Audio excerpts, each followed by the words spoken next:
जोहार झारखंड वासियों, आप सभी का स्वागत है झारखंड सर्कल में। अगर आप झारखंड से हैं और झारखंड से जुड़ी हुई खबरें या पोस्ट देखना पसंद करते हैं तो झारखंड सर्कल को अभी सब्सक्राइब कर लिए।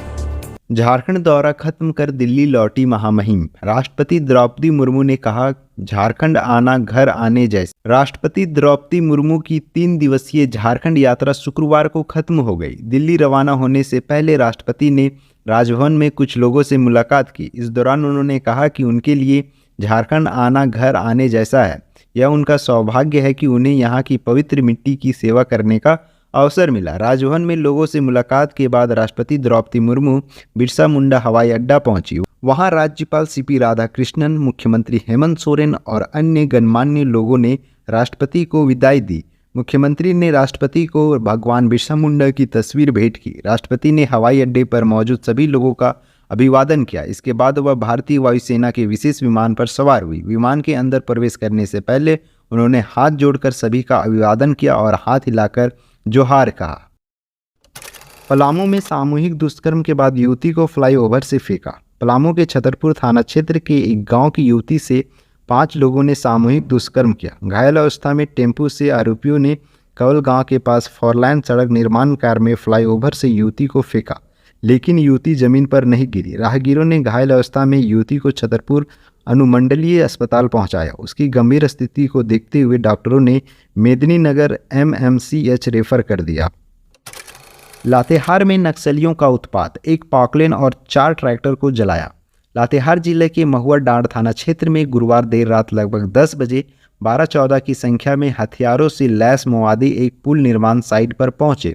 2 घंटे तक जमकर उत्पात मचाया। साइट पर मौजूद लोगों के साथ मारपीट की और पुल निर्माण कार्य में लगे एक पॉकलेन और 4 ट्रैक्टर को जला दिया। मालूम हो कि महुआ डांड थाना क्षेत्र अंतर्गत चटकपुर पंचायत स्थित सारना डी के बूढ़ा नदी पर आरओ विभाग के द्वारा लगभग 4 करोड़ की लागत से पुल निर्माण कार्य किया जा रहा है। बताया जा रहा है कि आगजनी की इस घटना को माओवादियों ने लेवी के पैसे के लिए अंजाम दिया है। शुक्रवार सुबह महुआ डांड थाना प्रभारी आशुतोष यादव IRB एवं CRPF के जवानों व जिला पुलिस बल के साथ घटनास्थल पर पहुंचे। टाटा स्टील में अब नहीं होगी ट्रेड अप्रेंटिस की सीधी बहाली। टाटा स्टील में ट्रेड अप्रेंटिस के पद पर नौकरी का सपना देख रहे हैं अभ्यर्थियों के लिए बुरी खबर है।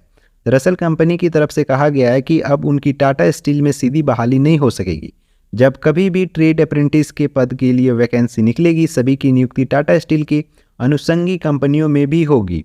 इसके अलावा कंपनी में अन्य बहालियां भी फुल टाइम कॉन्ट्रैक्ट के आधार पर होगी। बेहतर प्रदर्शन रहने पर ही उनकी नियुक्ति Tata steel technical services limited और Tata steel support services limited में बहाली होगी।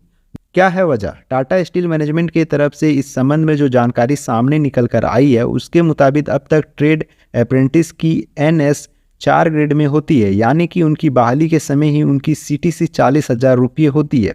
इसके चलते ही कंपनी के प्रबंधन समिति ने यह बड़ा फैसला लिया। इसके अलावा कर्मचारियों की लायबिलिटी को भी कंपनी कम करना चाहती है। 10वीं और 12वीं के खराब रिजल्ट वाले स्कूलों और शिक्षकों पर होगी कार्रवाई। झारखंड में 10वीं और 12वीं साइंस परीक्षा में खराब परिणाम देने वाले स्कूलों पर शिक्षा विभाग कार्रवाई की तैयारी कर रहा है।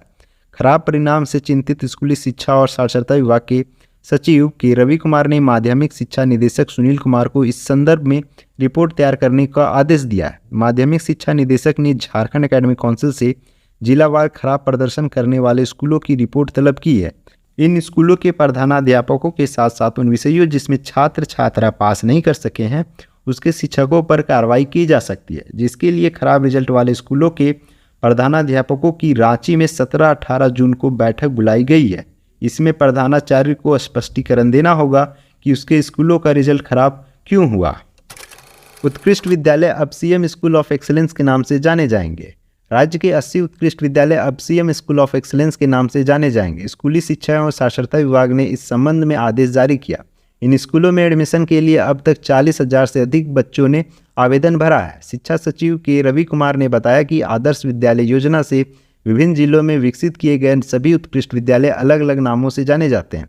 सबके अलग अलग नाम रहने से इन विद्यालयों की पहचान स्कूल ऑफ एक्सीलेंस के रूप में नहीं बन पा रही थी। ऐसे में सरकार की सहमति के बाद अब इन स्कूलों को CM स्कूल ऑफ एक्सीलेंस के नाम से जाना जाएगा। लड़कियों के लिए चिन्हित उत्कृष्ट विद्यालयों का नाम CM school of excellence girl होगा।